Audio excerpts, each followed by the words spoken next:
I hope you beautiful lot. My name's Jason and this is my 80's podcast. You put the boom boom into my heart. Right, here comes the intro.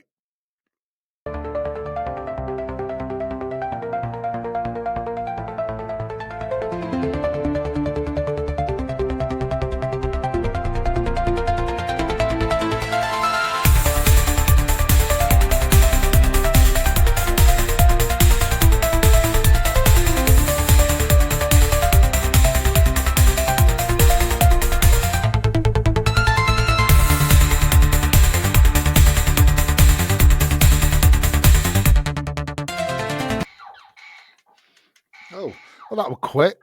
This is what I'm playing.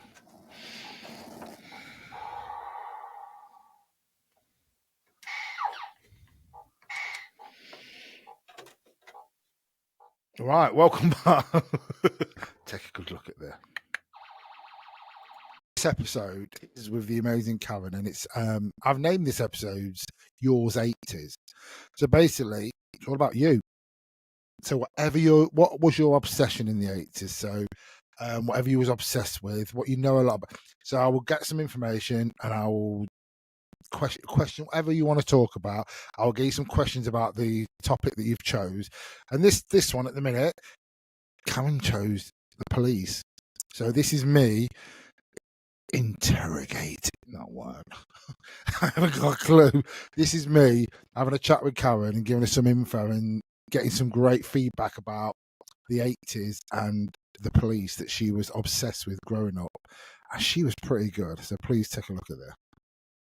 I hope you beautiful. My name's Jason and this is my 80's podcast. You put the boom boom into my heart. I'm here with Karen. So I'm hopefully she's on that side, but she'll probably be on that side when I do it, or she'll be up there, or she'll be down there. So this is your 80's. So this is Karen. I asked Karen to one of her 80's sort of obsessions, and it was the police.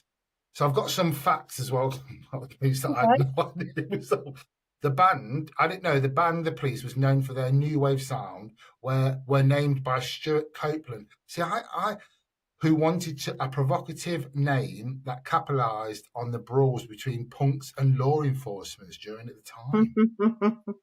I didn't know that. No, I didn't know that either. Do you know the member? Do you know what the members of Police? What the names are? Andy Summers. Yeah. Stuart Copeland. Yeah. And Sting, but his original name was Matthew. Well, his original name, it says his original name is Gordon Summer. Gordon. Is it? Gordon Summer. It's got Thomas in there as well. Yes. And you just think, I mean, I get why you didn't use that name, to be fair. Who wants to be called a Gordon in the 70s? I mean, come on. And it was like Andy Summers, his original name was Andy Somers, Somers, but obviously they changed it all around. They had to, because Sting's last name was Summer, or so they couldn't have them the same. So I think you're right. I think that's what a lot of it was. And do you know what I didn't realise as well? No, before we go, I'm going to do a picture thing. Can you name these albums? These are 80s. I know everybody. I got 3 albums, but I don't know if I can tell you what they'll be the 80s ones, because the others were in the 70s. So these I've got them on my phone. Yeah, this is so. What do you know? What album that was? That wasn't Synchronicity, was it? Tell you what, I don't care what. And that one, do you know what that one was? Was that Zenyatta Mondetta? Oh, and final one. No, I'm not sure on that one. Not Regatta de Blanc. No. That Outlanders de Moore. Outlanders de Moore. That was Ghost. Oh, Ghost. Ghost. I didn't buy that one. Machine. But do you know what I found really, really bizarre when I was doing some research about them? Is it was how many? I mean, they won some awards as well, didn't they? So yeah. I've got a lot of stuff. So like in 1980, they won Best Rock Instrumental Performance for, I can't pronounce half the names. Regatta de Blanc. How does it go? Go on. What was it? Regatta de Blanc. Yeah, I can't. Regatta de Blanc. Just talk English, Karen. You know what I mean? So yeah, so they've got a Grammy Award for that. And then in 1982, they won Best Rock Performance by a duo or group with vocal for "Don't Stand So Close to Me." That was a Grammy Award as well. That was such a good song, though. And in 1982 as well, they won Best Rock International Performance for "Behind the," I want to say camera, but I can't say it. "Behind the Camel," is it? Oh, I don't know what that one was. "Behind the Camel," I think it was an old song. And then in 1982, they won Best British Group. Right. And that was at the Brit Award. They weren't all British, though. No, I know, because what the American, but I think they just, because it was, I know what you mean. They were classed as a British group, weren't they? Song of the Year for Every Breath You Take was in 1983. They won a Grammy Award. In 1984, they won, obviously, for Every Breath You Take and Don't Stand So Close to Me. They won a Grammy for both of them. Oh, I love them songs. Do you know what I mean? And and Best Rock Performance by a duo or group with the vocals for that I can't say it. Synchronicity. Do you know when I look at these, and then 1985 Outstanding Contribution to Music, though? When I look at these albums, I think, Sting, wow, you were making this shit up. You want something. But I know why. And then I did some research. I know why. Because it was a lot of it, it wasn't really made up, but a lot of it was just like, it's like when you look at the Cincinnati, what's it called? The Zen, say it, Karen, I can't say it. Sorry, everybody. Zenyatta Mondata. Yeah, that was made up of two words formed from the title of the third album. It means everything. Oh, I didn't know that. Copeland says in an interview, being vague, it says a lot more. It does, doesn't it? Because you remember them albums, because you just think, what was that called? What was that called? But Sting wrote most of the stuff. I think that's why they ended up falling out. We love Sting. Well, I fell in love with Sting when he was in, I know it wasn't the 80s, but it was just before the 80s. It was 79, and he was in the film Quadrophenia. Well, we're going to talk about that, and because I thought to myself, I'm going to talk to Karen about that, because I know it was the end of 79. So for me, it was practically 80s. Yeah, but it was cracking. So what was it about? I mean, in that film, I got some great facts, because he was what was his name in the film? It was like I can't remember his name, but he was a bellboy. Oh, what? Oh, yes, he was. So he played the Ace face, the king of the mods in the film. Yeah, and it was obviously it was an adaptation of the Who's album, wasn't it? So, and I remember watching it, and I know everyone's going to say, "Oh, it's not an 80s." It is 80s to me. It was right at the end, so it's near enough an 80s. And I remember watching that, and someone saying to me, "Watch," it, and I was only about 8, 9. But it was just brilliant, wasn't it? It was. I was 16. Quite hard hitting. Oh yeah, but it was quite hard hitting as well, wasn't it? Do you know where they got the name from? Quadrophenia. No. So it's a mixture of quadraphonic and schizophrenia. Oh, okay. Because the guy in it, he had mental health problems in the film. He had what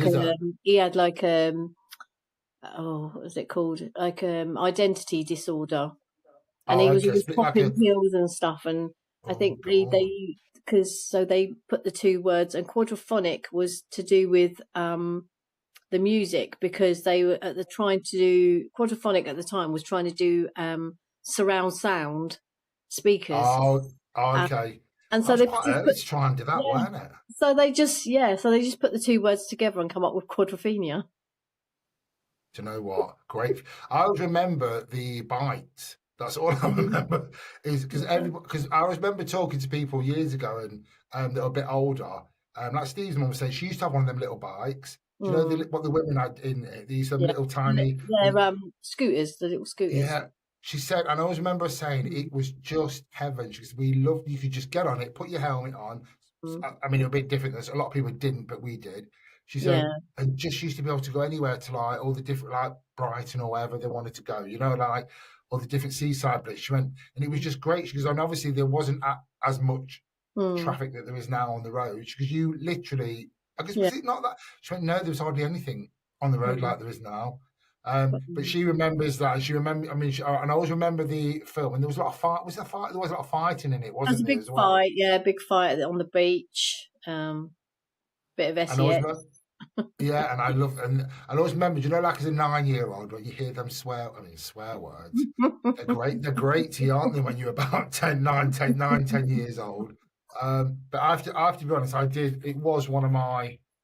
Was one I did love point of view, and that's why I thought, you know what, I don't care what it says. I'm going to speak about it.